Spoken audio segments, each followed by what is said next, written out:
It's dangerous to go alone. Take this.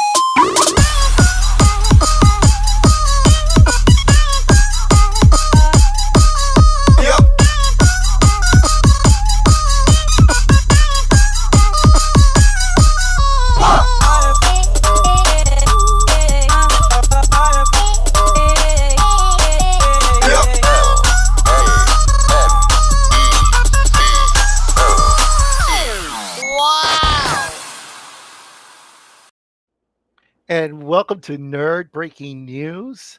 We are back again.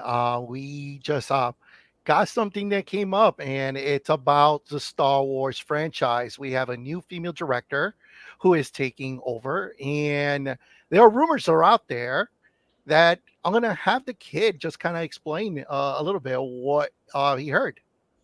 Yeah, so it's my understanding that based on the reports and the news outlets, that so when it was announced, I think it was last year, a couple months ago, that Daisy Ridley, who portrayed Rey Skywalker, very you got to put quotations there in the Skywalker. Um, she portrayed Rey.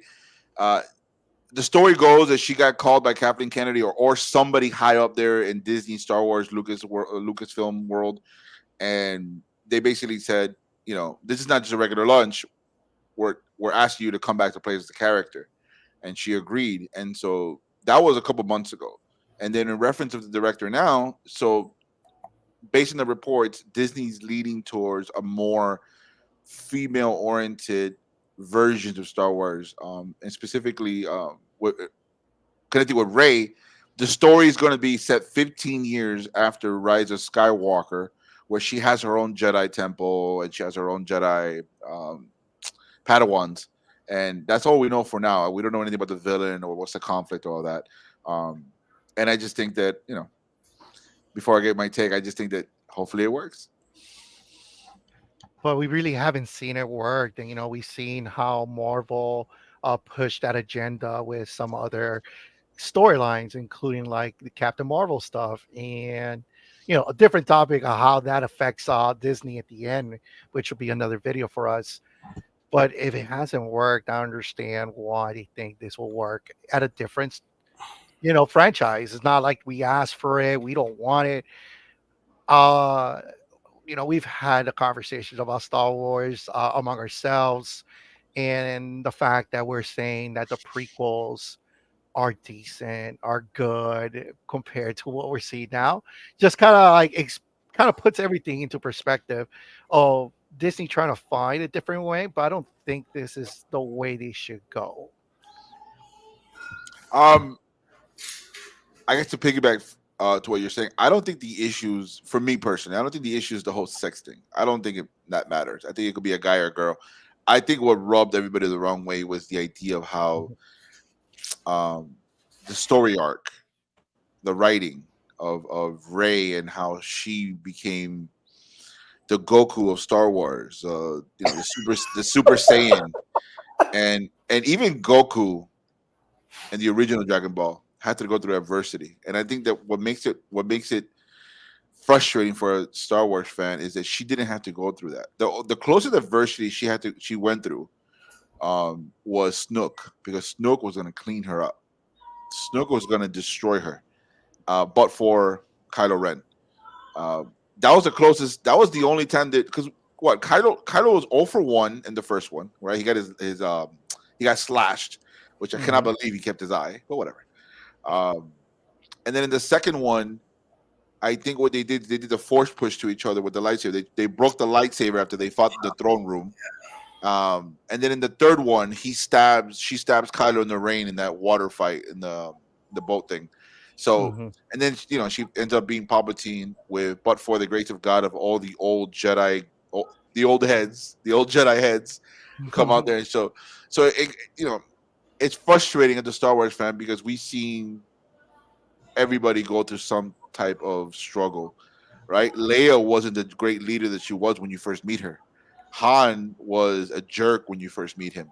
Luke was a farm boy when you first meet him. But what made us care by the time um, the last one was Return of the Jedi was we seen 3 films. They weren't the same characters. They all grew up. They all had to go through stuff. Han literally got frozen. Literally got frozen. Luke lost his hand. Like Leia had to become the general Organa that she, like that she was, I guess, destined to be. But with Ray, it was you're just gonna learn it in 5 minutes, and everything is fine. But to piggyback to what's going on here, I don't want to destroy Ray too much.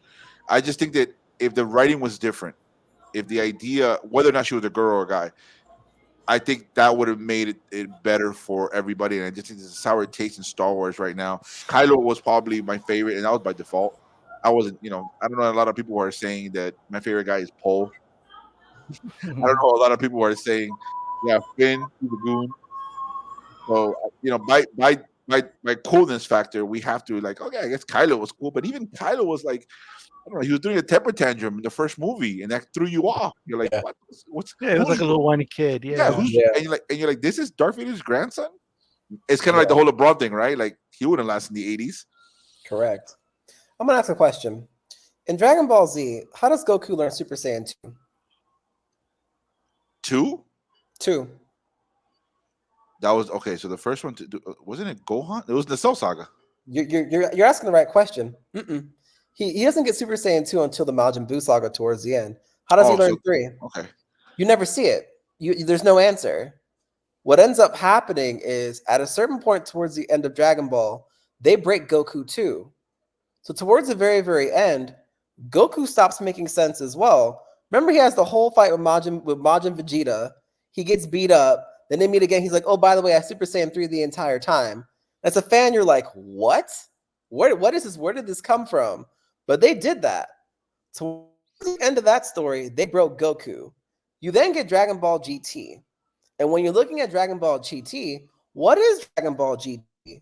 If you're being honest, Dragon Ball GT is an attempt to reset Goku because the reality of it is by the end of Dragon Ball Z, the character is broken. Dragon Ball GT doesn't work. So what do they create? Dragon Ball Super, the second to repair Goku. But what happens with Dragon Ball Super, to your point, kid, they put Goku through adversity again with characters like Brawly, the return of Frieza, and Jiren. He meets all these gods, and they've already introduced 3 new forms of Goku, and the fans accept all of them because of the adversity that he goes through. They figure out what you're saying, that the character has to go through adversity in order for us to accept these power-ups. And once they reintroduce that, what happens? The fans love it, and they love it so much that now they look back on Dragon Ball GT and they say, I can watch that now.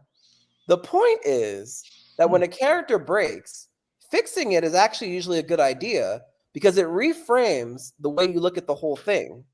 So if they have the opportunity to go and fix Ray, they have to do it because they spent a fortune making 3 movies that aren't good, that no one wants to rewatch, especially that last one. Oh, At the same Yeah. time, I think we also have to give Lucasfilm some degree of credit for quality control. Lucasfilm has canceled the following movies: Rogue Squadron, Kevin Feige's Star Wars film. The Game of Thrones people, they had a Star Wars film coming too. They canceled that too. good call. There was a Tatooine film anthology. They canceled that. The original Episode 9, they canceled that. Ryan Johnson's trilogy, they canceled that. There was supposed to be a Jabba the Hutt movie. They canceled that. Boba Fett movie, they canceled that. Kenobi movie, they canceled that. They have canceled more movies than they have made over the last few years. So when you're looking at it, if someone comes in and they say, hey, I have an idea to go ahead and repair Ray, for a studio that's pretty known for canceling things, that person must have said something that they said, you know what, this is worth us doing. And I think that we should trust them to do it because unlike Marvel, I think they actually did learn from Episode 9 and they listened to the fans and the fans said, this doesn't make any sense. Someone in that studio went, yeah, you're right. Because ever since then, they've tried to make sense. They have. Like when you look at Mandalorian, they tried to make sense. They really did. So I give them some credit. I do. I also think that you're being very generous right now in the sense of they canceled these movies in light of the reception of the horrendous the new trilogy that came out, and also Yeah. with the exception of the first two Mandalorian seasons, Disney the shows have been trash. All Disney shows are trash. Specifically Star Wars. Boba Fett was horrendous. It actually ruined the damn character. It made me go like, damn, I guess Zarla got him. like, it was so bad. I agree. At the same time, there's a critique of Disney that isn't made often. We talk about Netflix viewership, we talk about Hulu viewership, Prime viewership, but no one talks about the viewership of individual Disney Plus shows. Almost none of those shows have good viewership at all. Almost none of those shows have including good Ahsoka. including Ahsoka.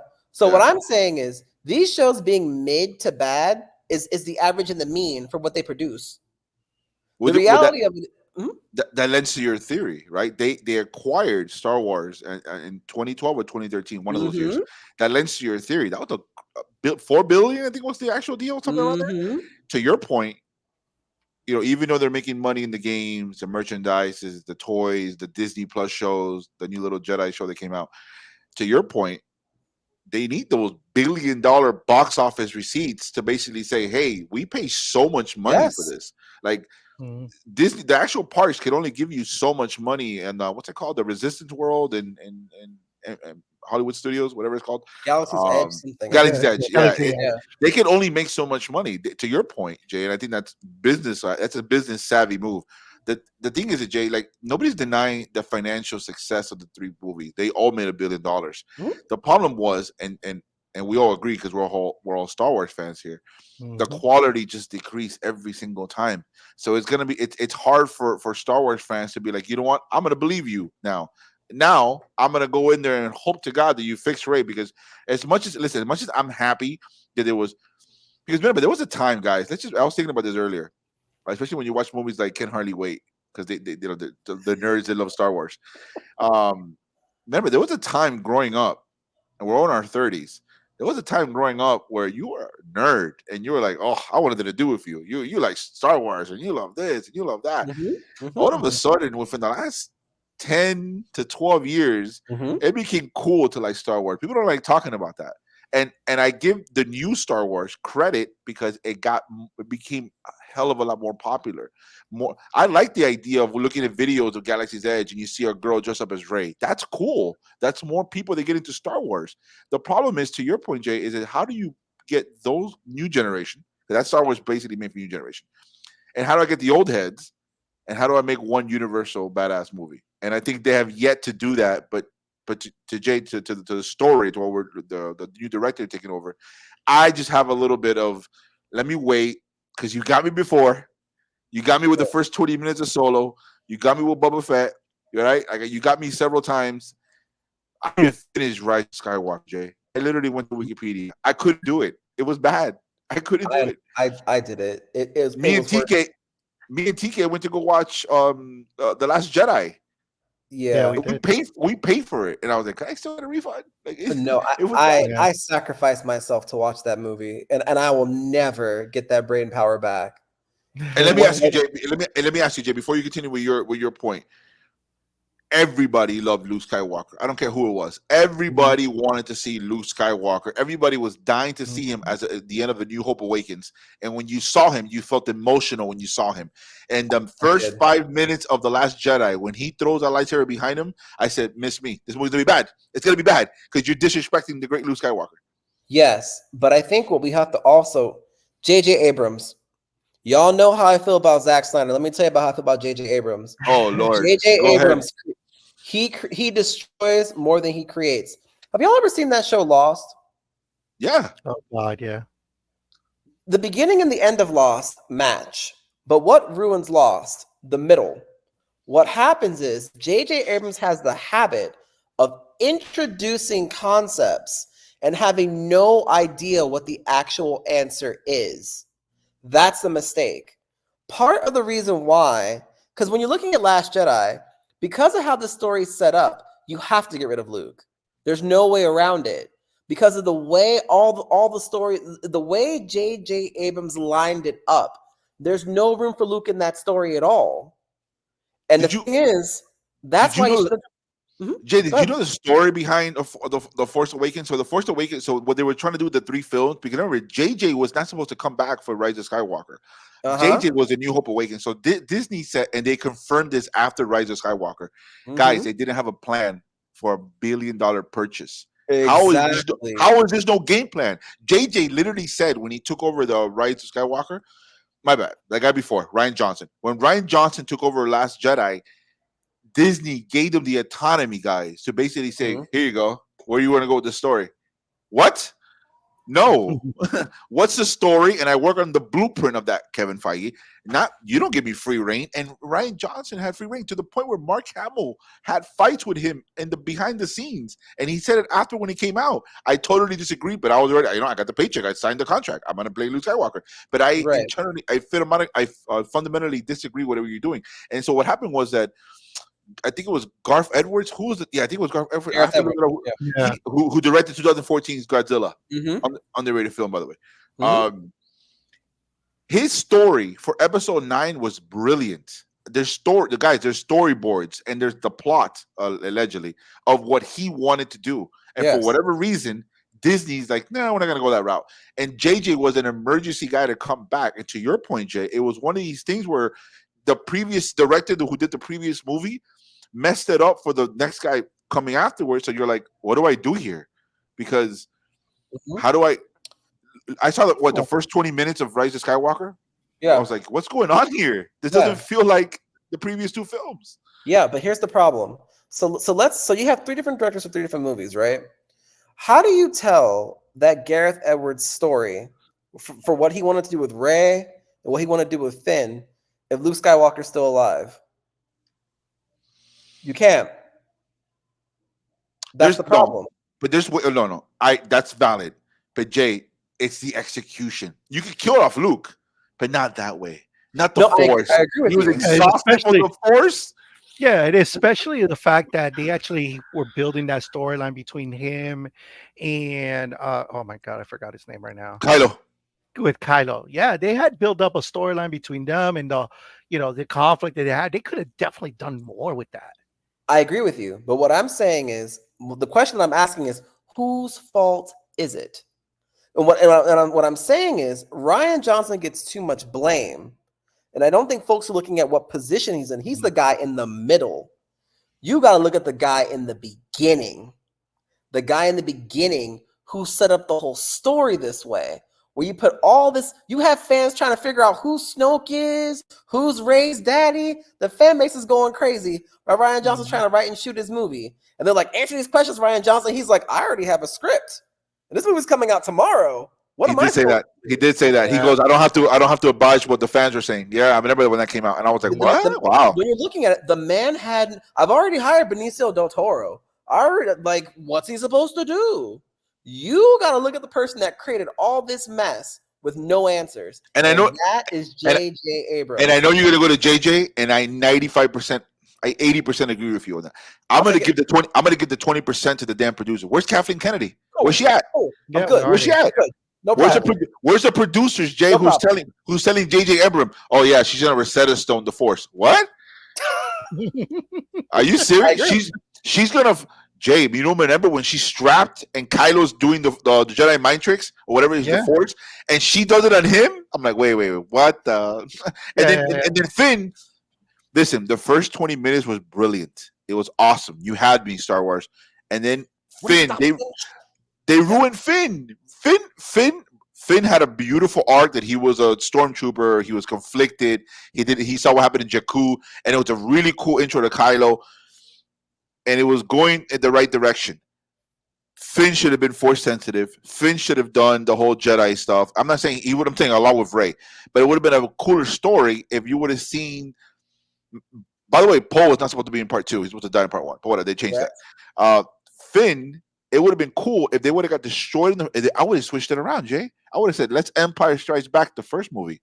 And why the hell are you copying and pasting a Death Star? For what? For what? We literally saw it. That a Death Star has been around in 3 films. 4, 6, because they have no ideas. Correct. But I would have had it that they got destroyed in episode 7. and they had enough. I guess they go in training, or they go out and they come back as Jedi's, and they win the game. They win the fight. But what I'm saying is, Jay, like to your point, JJ should get blamed. Absolutely, that guy's trash. He ruined Star Trek, by the way. Don't think I forgot about that, JJ. I'm a I Trekkie. forgot about that. I'm a Star Wars and a Trekkie fan. I know you can't be both, but give me Captain Kirk all day. Guys, 2009 Star Trek was an action-packed movie that didn't feel like Star Trek. That's And the then- next video. I have so much to say. That is the next video. I have so much to say. Yes. Jay, don't get me started with the second film with Khan. Oh my Table it. God. Oh, Next that was video. horrible. We have a whole half hour on that one. Next video. Whew. JJ, Yes. by the way, my bad, TK. He also did the rip off for Steven Spielberg, Super Sevens. What's it called? Super. Mhm. Yeah, and I'm like, yo, you're trying to be Goonies here, bro. Relax. I know you love Steven Spielberg, but you're not. J.J. Abrams, to your point, has been notoriously for destroying franchise. And that dude, Galactus of movies, bro. guys, you don't remember in episode 7 when we got intrigued with the girl with the glasses, the goggles, that she had a loose lightsaber in the temple. You're like, this could go like 20,000 ways. No, Never see her again. Never see her again. Here we go. Snoke looked more intimidating as a damn display, as an image, than in episode 8 with Ryan Johnson. And Ryan Johnson, I'm still not over that, by the way. If you want to blame JJ all you want, great. Ryan Johnson potentially butchered probably the second greatest villain ever behind Darth Maul, potential-wise. Because Snoke should have been the main villain from the get-go. It shouldn't have been like, hey, I'm in a temple room. And, Jay, how dumb was that part where he's like, strike your true enemy, and everybody's rolling their eyes because they know he's going to strike you. Come on, man. That's horrible story writing. Yeah, they did. Come on. It's stupid, but at the same time, too, look at the next movie. You're the person in the middle. You've got if that guy's not in the plot for the next movie, he's got to die. And at the same time, too, you got to write character development for these characters that you didn't even want. And you don't even get to. He didn't even get to write the characters that he created.